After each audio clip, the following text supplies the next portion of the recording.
gentlemen, this is Bobby Mills, the 1,000-yard guy for the Independent.com, and we're on the road again. We have a special treat for you today. We are at the University of Nebraska-Kearney, and we have with us head women's basketball coach Carrie Hofstetter. Welcome, Coach. Thank you. Really a thrill for Zach Mayhew behind the camera, our videographer, producer, and bodyguard. Not really, but anyway. First thing I want to know is whether my research was good. Did you grow up in Edgar, Nebraska? I did.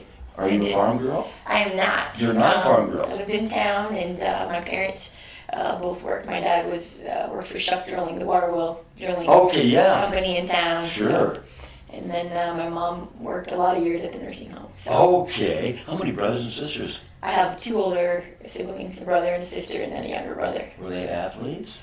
Yeah, my older brother played football and wrestled, and he was a pretty good wrestler. And then my older sister played volleyball, and then my little brother would have played probably football and wrestled, but he had some pretty serious knee injuries when he was in junior high and never ended up being able to do anything. So. And you're young enough to where your folks, especially a mother, could have played sports. I mean, that might have been borderline. Yeah, neither of my parents played sports in high school. They both worked, and my dad came from a really big family, so they all worked on the farm and had jobs. So you, I don't know, Edgar and Fairfield, of course, that's where Sandy Creek High School, where Carrie went to school, and long before, you know, Edgar was by themselves way before you were, I mean, when you were in high school, it was always Sandy Creek, is that right?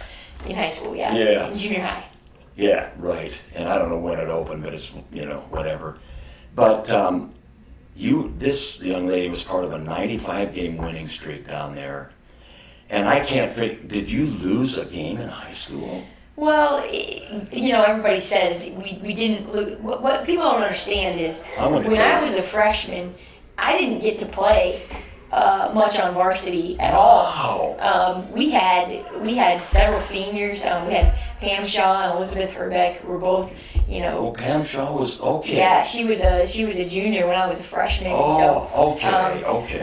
We honestly, you know, Brittany Price and myself and Amber Shaw, we didn't play a ton of varsity minutes when we were freshmen, and so you know, it's one of those things where we were playing on the freshman team, the JV team, sometimes shooting up for the varsity, and you know, we obviously went undefeated as freshmen and undefeated as the JV team and all of that, but we were part of that 95-game winning streak, and you know, when we were sophomores, juniors, and seniors, we obviously played a huge part in that, but you know, it was one of those things where you don't really realize what you were doing at the time. You just wanted to win the next game. You're so competitive. We hated losing, and so you look back on it and you say, well, that was kind of a big thing and kind of a cool thing, but it wasn't necessarily something that we thought a ton about when it was actually happening. See, you answered my next question, because I bet you've had that question 100 times, and it's just like,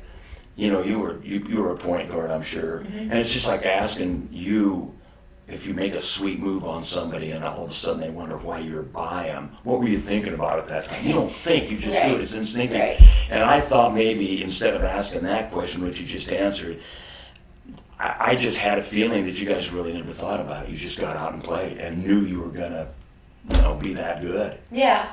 Who was your reserve coach? At the time, it was Scott Ingberg coached me as a freshman. Bob Rose was my junior high coach, and probably the most valuable thing that he did for us was we ran a lot of lines, which was good. It made us tough, but he didn't teach us plays. He just had us play. He taught us how to shoot right-handed, left-handed layups. He taught us how to screen and move.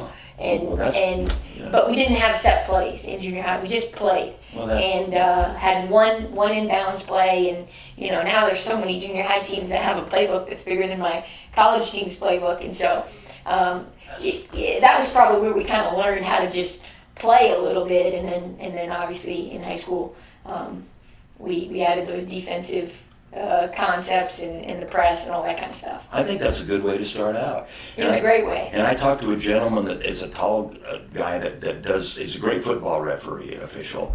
Scott Ingberg. That's him, and I didn't know his name, so that clears that up. He said he did coach you. So how was Russ Ninemeyer as a coach? I mean, the guy obviously smart, and there's a good point that you just made, because they were good before you hit the ground running.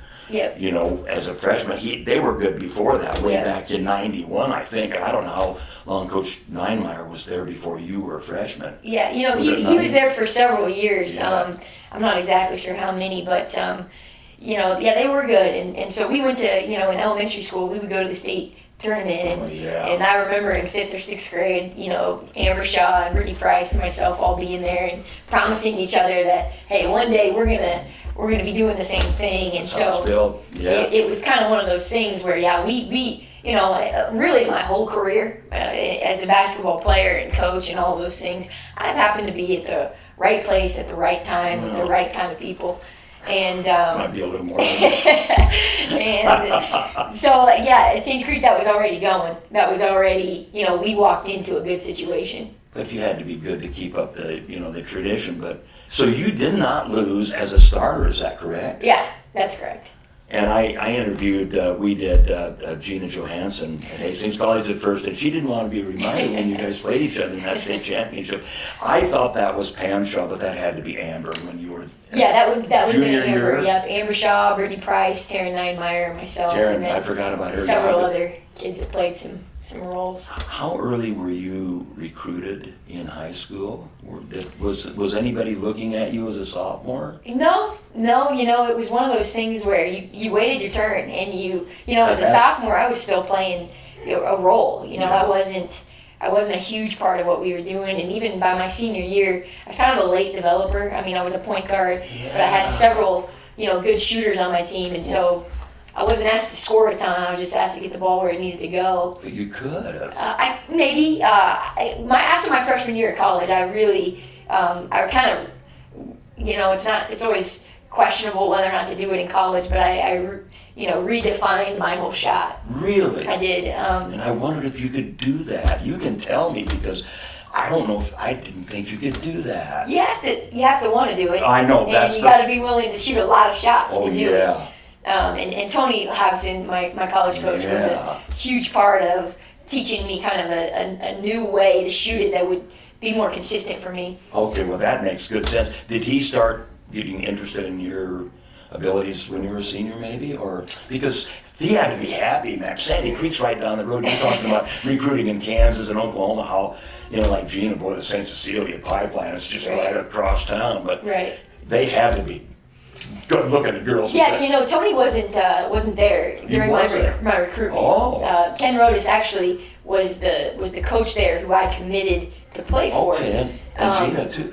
Did he have something to do with her as a real young girl? Yeah, I think Gina's older sisters played for Coach, okay, all right. Coach Rodas, and so she knew him through them. So I committed when Coach Rodas was still the coach, and then he announced that last year, my freshman year, would be his last, and that he and Tony would co-coach. So they co-coached my freshman year. I remember being a little apprehensive, not knowing who the next coach was going to be. Yeah. And Coach Rodas and I drove all the way down to somewhere in Kansas. Tony at the time was the Barton County head coach. And so we drove to a gas stop, I remember, and it was like a Grandma Max's or something. Yeah. And we met up, and because I wanted to meet him. Oh, okay. And so I met him there and decided that he was a guy that I'd like to play for after Coach Rodas was done. And so it worked out well, but I'm not going to lie, there was a couple of months there in high school, my senior year, where I was a little bit unsure about if that was still what I wanted to do. But it worked out great. Worked out great. What a great coach he still is. But you when you went to Hastings College, and I'm gonna read a few of your accolades if that's okay with you, because and I don't know, people, they forget when the next person comes up, and it's very unfair. So you didn't lose any games at Sandy Creek, and is this correct? 121-22 while you were at Hastings College? Yeah. This girl doesn't know how to lose, you know, and that's part of the deal. So you were first team all-conference in 2003 and 2004, NAIA all-tournament team selection 3 years, 2002 to 2004. Now, how many, did you win 1 or 2 national championships? As a player, we won 2. I won 2. Wow. And it's, you know, I always thought, well, that conference, that the NAIA doesn't comprise a lot of teams. Heck, it doesn't. Because it was always Morningside, Hastings, all these local teams. They're that good, Bob. Right. Yeah. Right. So, you know, and you were you an All-American, I believe? Yeah. Wow. I think our... Did you ever? No. The WNBA wasn't in existence back then. Yeah. I wasn't near good enough for that anyway. I think that people around here probably were. But anyway, that had to be a great experience. And did you go straight from there to being an assistant coach? Did you ever consider being a high school? Was that ever being a high school coach? Honestly, coaching was not in my plans. That was my next question. I didn't plan on coaching. It was my senior year of college, and our assistant coach at the time was Emily Stuckey, who had played 1 year with me at Hastings and then was on as the assistant, and she was gonna leave and get she had gotten a different job in Denver, and so Tony had come to me and asked if I would be interested in the job, and I was not interested. I said, you know, I think I wanted to go get my master's. My undergrad was in psychology. Oh, okay. Thought maybe going into counseling or some sort of furthering of my degree in psychology. Is that what you started out majoring in then? In No. Hastings? In Hastings, yeah, I was a psychology major. I honestly, for 2 years, I didn't know what I was going to do, but like most of them, yeah. Right, I started kind of getting interested in those classes, and wow. so I kind of fought him on that a little bit and tried to get some other things going, and there was something about it that just kept pulling me back towards it. I don't know what it was, Wow. but I always kind of joke and say that coaching chose me. I didn't really choose it. Well, yeah, we're happy it did for sure. That first gig, was it a paying gig? You know, some of these gigs that, I don't know what you call it, Zach. I mean, there was it's a guy or a girl goes right out of high school and it's an unpaid assistant. I don't know what they call those things, but was this a paying gig? Or? Sort of. I mean, it's it was, I ran the residence hall cool. for 4 years, and Babcock cool. Hall, and yeah, it was okay for a year or two, and then kind of got a little, no, but it was a great experience, and my psychology degree actually really helped me in coaching and as a residence hall director. It's starting to make sense now. Yeah.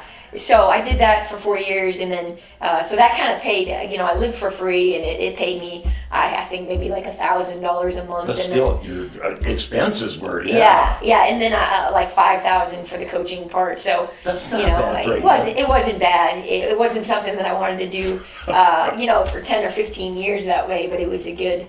You know, first coaching experience. But you stayed at Hastings College as an assistant for 4 years, and then went down to Fort Hays for 4 years. That's 8 years out of your life.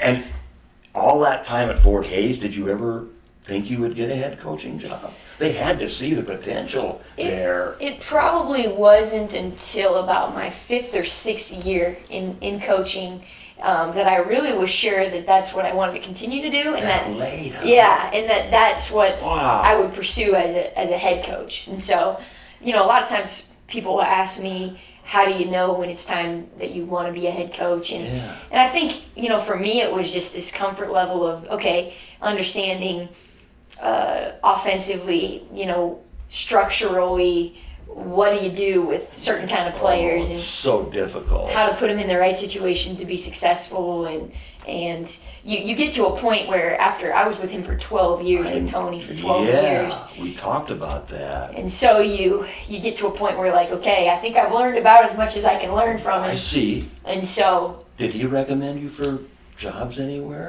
You know, there was a couple that I looked at, but it's really hard to get a head coaching job if you don't have a head coaching resume or experience. And so the Hastings situation was perfect because, you know, they probably believed in me more than I believed in myself at the time to be a first-year head coach. But you had to drink in all kinds of knowledge for 8 years, man, and of course being with Coach Hofstetter, he's a, you know. But if you had that that structure in your mind already with that psychology thing, you were ready to go. Well, Yeah, how about when you hit the ground at Hastings College? I don't know that you really feel like you're ever ready for Really? your first head coaching job. You can tell by your actions. Yeah, that first year was, is one of those things where in the back of your mind you're saying, geez, do I have what it takes? Do I know what I'm doing? That's terrible. But, and that's just part of it, I know. becoming comfortable and kind of, developing your own identity and culture and what you want to do. But How did the girls accept you? I Year. think it was as good as it could be. Yeah. What was good about it was I already knew some of those girls. Oh, yeah. Having watched them and done camps for them, a few previous years when I was at Hastings before. And so Frankie Peterson and Cammie Bruckman. And, those are names nobody's ever heard of. Right. Yeah. So that made the transition a little bit easier for me. It was a little bit, they had called me by my first name for so long, and so, that had to be, yeah, we were just talking about the respect thing before that, but in that case, what are you going to do? Yeah, no, they were really, really respectful, Yeah. and I've always been fortunate to walk into a situation where the players are great people, Good. and really just want to be coached and easily buy in and do what you ask them to do, and so I've been really fortunate in my situations as where I've taken over and started something new. Did they know who was coming in and have the respect already before you got there? Is that possible? How are things going here? They're going well. They're going really well. We obviously the MIAA is probably the best Division II conference in the country. No doubt about it. With Emporia and Fort Hays now, and Washburn's been a powerhouse for a long time, and Pittsburgh State and Central Missouri, those are all, very well-known and well-established programs in the Division II world. I know. And scares you just to think about them in any sport. Yeah. So for us this year, I mean, we're getting better every week, and that's Good. kind of been our focus is just to keep getting better. Every single week, regardless whether we're winning games, losing games, it's about the process. Yep. And as we've been focused on that process, we've seen growth, every week on both ends of the floor.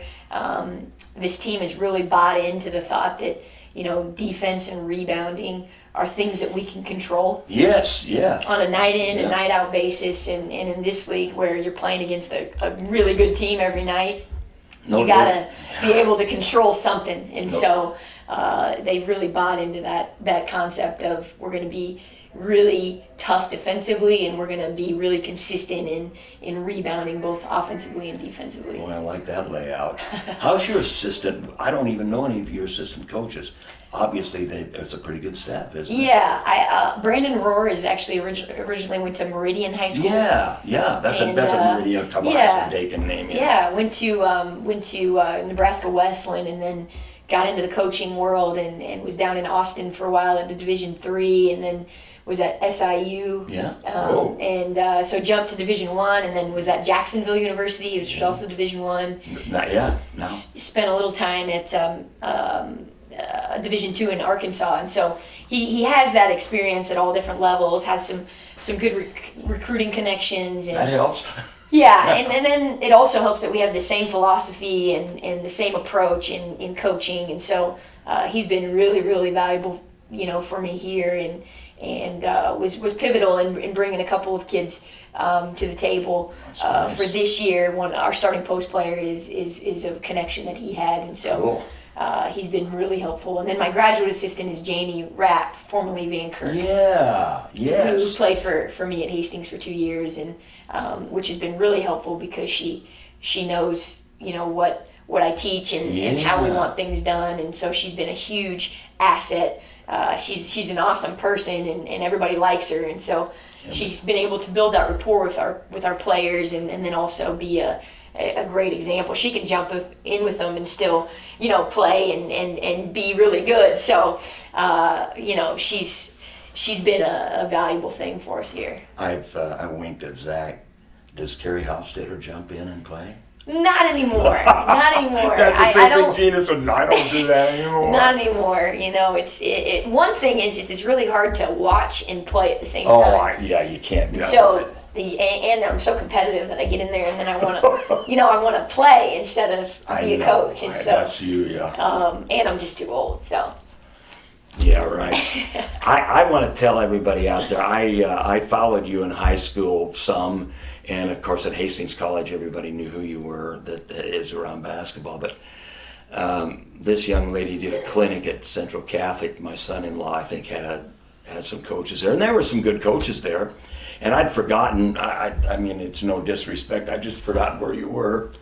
And Bill Gavers was there, the head coach from Fremont boys, Mark Williams, still holds records, I think, in Midland for rebounds and scoring. And it was a pretty star-studded cast, and I think you were on, I was the MC that morning, and I think you were the last person on before lunch, I think. And I was just stunned at how well you handled everything. I was just mesmerized, and I remember you putting a stack of cards in front of me on the table. They were all gone by the end of that day, and I know that Central Catholic came and watched one of your practices, didn't they? Yeah. Yeah, that's amazing. Where did you? Do you do a lot of clinics on the off? But that was before you coached a minute a year. Yeah, that clinic honestly was just really how I run practice. Yeah. Oh man, and the Hastings College boys were, I was going to say her victims, but they were her. Yeah, she ran through, and ooh, I bet they were sore the next day. But those, I bet you everybody, those looked like the perfect drill for. I mean, the whole program. How long did it take you to develop that? Well, I think. Really, drills that a coach should do are the drills that break down what you do in a big picture, so. Some don't know though, Carrie, Yeah, we just do a lot of whole teaching, we'll show them what the big picture is supposed to look like. Yeah. And then we'll break it down into drills that we feel like simulate it as well as we can, so they get each part, and then we'll try to put it back together in a live situation. And that I don't think anybody has any original stuff. I think. Well, it's like me playing a fill on drums. Somebody's done it before, right. But still, it's how you put it together. Yeah. So I've stolen a lot of that stuff from other great coaches that I really think do a good job of teaching. I think Sherry Cole does a really, really good job at Oklahoma. Of details and really teaching. Yeah. She's one of the best just teachers of fundamentals that I've seen at any level, really. And so her team show it too, don't they? Yeah. So you just try to pick up stuff and give to your team what you feel like is going to help them develop and get better every day in practice. I was sure impressed. So was everybody that was there.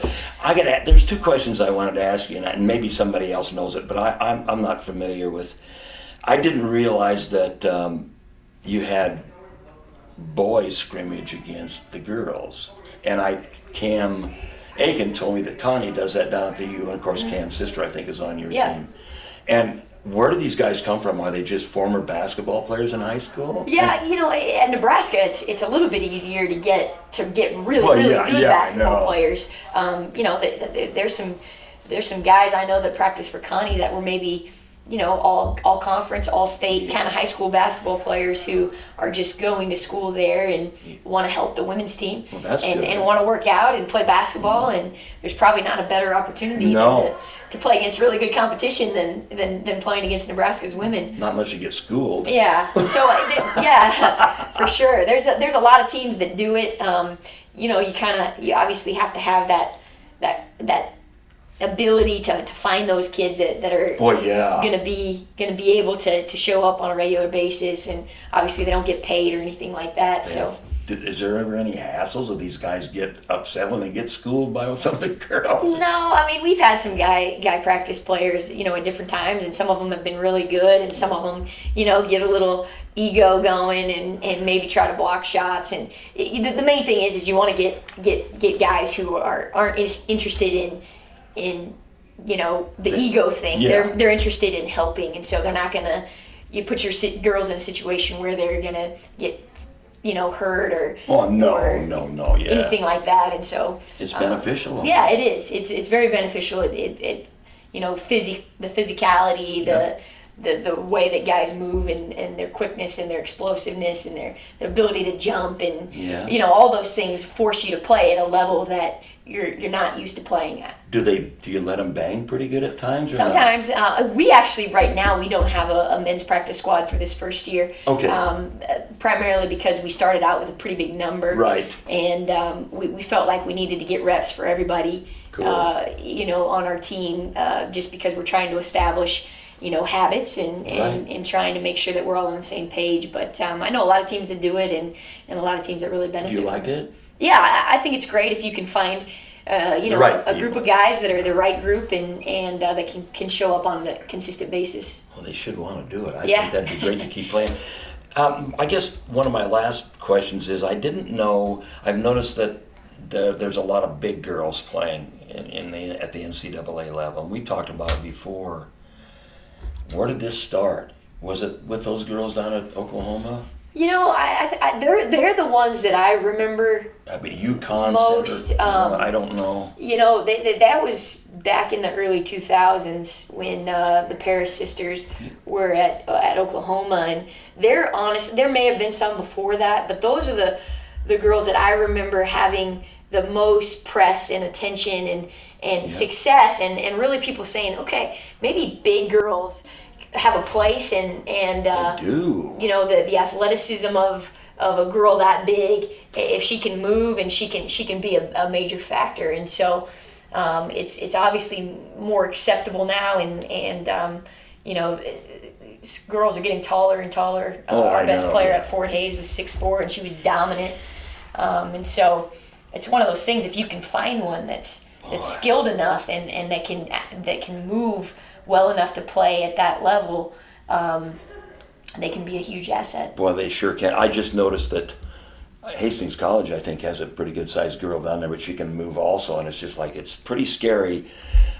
Is it more physical inside since you started coaching, like one assistant at Hastings College, at the college level? Were there many big girls then? Yeah, there were. I mean, obviously I played with Liz Herbeck, who was 6'1", 6'2", and a big, strong kid. And there was the NAIA Player of the Year from Dakota Wesleyan, Randy Morgan was her name, and she just recently got inducted into the NAIA Hall of Fame. But there were some, big players, and it's just hard to get them. Are you looking for some now? Yeah, you're always looking for them. Yeah. And in the state of Nebraska, it's sometimes hard to get them because they're also really, really good volleyball players. I know. And so, and the state of Nebraska has really successful volleyball teams. So, it's sometimes hard to get them to play basketball and choose that over volleyball. But it's a lot less work in volleyball. It seems like I might be wrong. I'm not going to make any comments on that. I know I think, you won't. I think You're it's too smart for that. It's a different kind of athlete, that's for sure. Requires two different skill sets. It does. But we've had some good big girls come. I mean, like Jess Shepard, I would consider not a great big girl, but she's big boned. And Shatrice White, and she's at Illinois, and how about that Kaylee Jensen that's down at Oklahoma State? She was. Yep. I think she was 6'4", and she was scary. She just dominated over those littler gals, and I don't know if there's any girls out there like that now, that you've seen. I don't remember any this really. year. Paige Ballinger is a pretty big, strong kid, 6'2" kid from Wayne. We obviously played them this year, but she's already in college. There's a few out there, but obviously the one that everybody thinks about right now is Jess Shepard at Nebraska, and Jess she's a phenomenal athlete. Well, there's not going to be many of her. Yeah, she's like the perfect storm of skill and athleticism and IQ and all those things, and she's going to be really successful in Nebraska. Oh, I think so. Like her first outing, and she went through some rough times with that injury and getting back into shape. Well, I want to thank you for being with us, because this guy, from what I know, I'm a football guy, but I was impressed with what you've done so far, and that clinic just floored me. I think you're going to be coaching at the Division I level someday. I really do. By golly, I'll tell you what. And I just think everything is in place. You've got it all together. So we wish you the best. Because I don't know that I respect a coach any more than I respect what you've done. I just think you're destined for greatness, and you can't be, you got a lot of years to coach yet. It's just probably if you want to just keep going. So it's definitely an enjoyable career, and you look relaxed, and you don't look very much weathered in the face. Give me about 6 hours when we're playing here in a little while, and you've got a game tonight. We do. I can't believe, and thank you. I mean, I really for accommodating us. I thought about that on the way up, and I think, why did she do this? But we're happy. Well, good. But this has been a real thrill. Thank you very much for being with us. Carrie Hofstetter, ladies and gentlemen. By the way, what time does your game start? Come on. 5:30. Come on out and see it. I mean, this is a great facility, obviously. I'm just, blown away every time I come in here. So come out and see the game tonight. And you've got like 15 games left, so there's no excuse for not watching this lady and her girls in action. So this is Bobby Mills for the Independent Online. Thanks for being with us. It's been a real treat. We hope we can do this again sometime. For the Independent.com and In the Hoop, we'll see you next time down the road.